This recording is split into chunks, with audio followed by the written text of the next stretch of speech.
I have a friend who does native music, and he released a CD a couple of years ago. It was a cycle of stories about the underworld and particularly the roots of the Day of the Dead.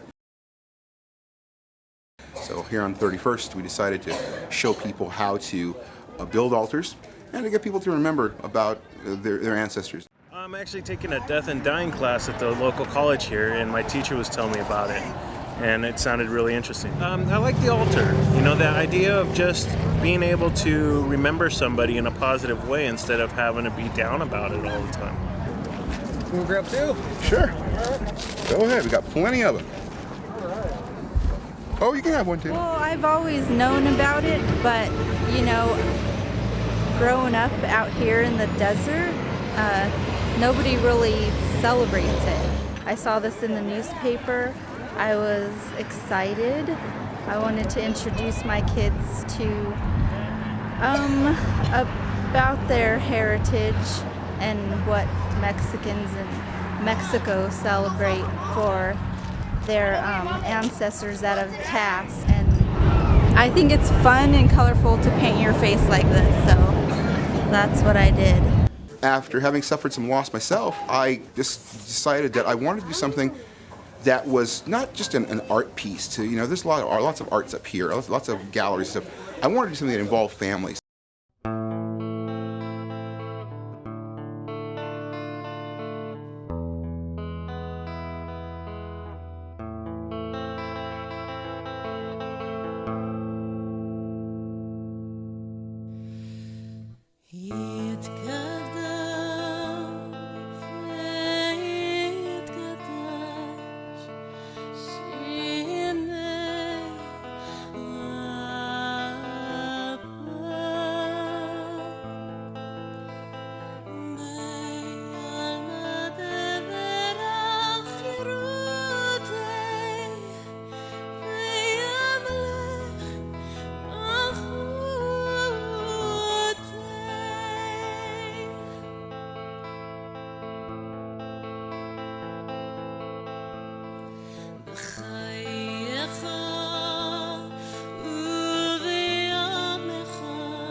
The hospice movement is a relatively recent one. It was formed in 1967 in England when Dame Cicely Saunders, who was originally a nurse, but she then went on to get a medical degree. And she was very interested in dealing with patients who were not going to get better, because we all know that sometime we're going to get some disease and we won't be able to recover from it. So she formed a hospice, and originally most of the beds in that hospice, St. Christopher's, were devoted to cancer patients. People want to feel like they're in control of their lives until the end, and they want to be able to die in their homes if possible. However, we need often the services that hospitals and nursing facilities provide. Hospice can bridge that. We can have a patient die in their home and the hospice team can come to their home. Or they can be in a skilled nursing facility and the hospice team will go there and work with the patients there.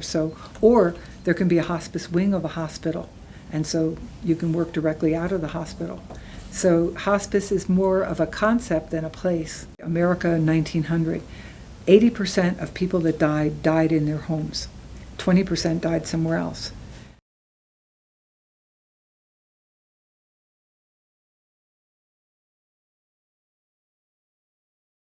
I first became aware of Hospice of Morongo Basin by attending the Compassionate Friends support group, which is a national support group for parents who've experienced the death of a child. Through that process and in going through those experiences, I have learned the importance of being a bereavement support person for people. Everybody that brings their stories to me, it's an honor for me to get to know their loved ones, to get to know them, and I get to share my story with them. My challenge is to help as many people as I can so that they don't feel alone and lost when they're going through the grief process. It's not woe is me, it's a reaffirmation of faith. Regardless of what you may have seen or been involved with, you may be grieving, but it's a reaffirmation of faith to say the mourner's Kaddish. And it's in Aramaic, not Hebrew. It's the language of the people of the street.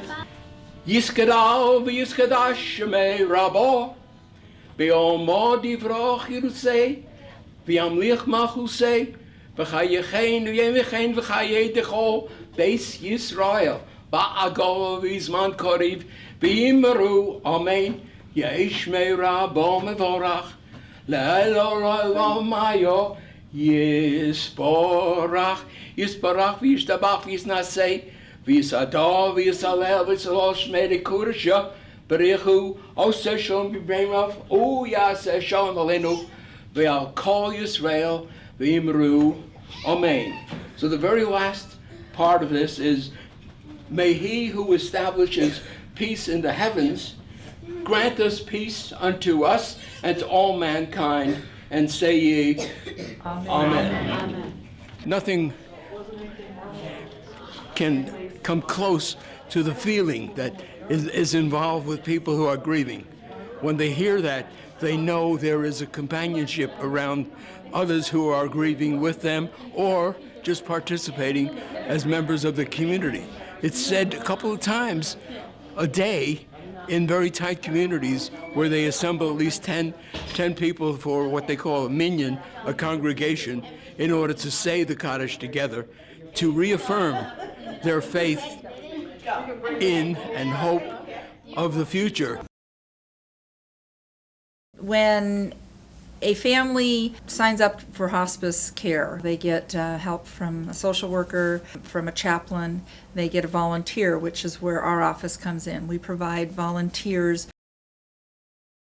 I had a preschool for 35 years, and I had a teacher whose husband was dying. And that was my first experience with hospice. I saw the difference in her when she could be at work and be fully at work, knowing that her husband was being cared for. I moved here after I retired and found a girlfriend whose mother died, and she was only on hospice for about 2 days.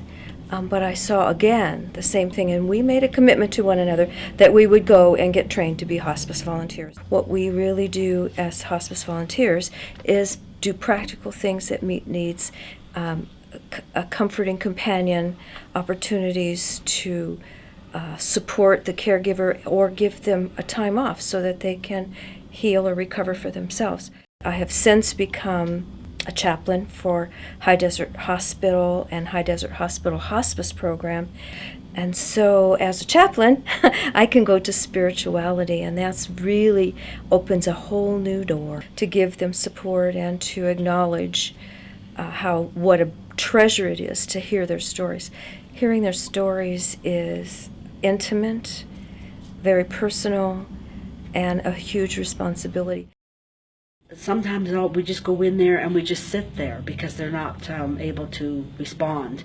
You can read poetry to them, or if they want to talk, then you just sit and listen, let them say, just talk whatever they want to say to you. Yeah. I feel very good going in there and sitting and just sometimes not even saying anything, but just it makes me feel good to be with someone in there. How would you say it? I'm actually honored to be able to go there and visit with people who are passing. I think it's a privilege to be there with someone in their last time on this earth.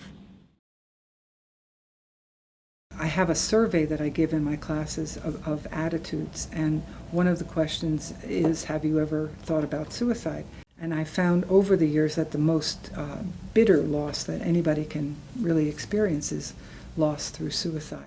The first experience that I can remember was, very young age, playing in a cemetery when my great-grandfather passed away. My cousins and I were just running around because, like I said, I was extremely young.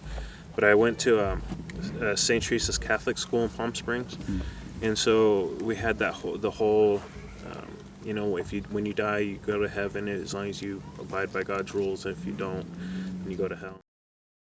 I come from a bad place in my life, to where I was actually suicidal for a while. Attempted it twice, and I ended up getting into drinking and drugs quite a bit. What did you envision, given your religious training? How did you envision the afterlife? I believed I was going to burn in hell. I felt like I wasn't worth anything anyway.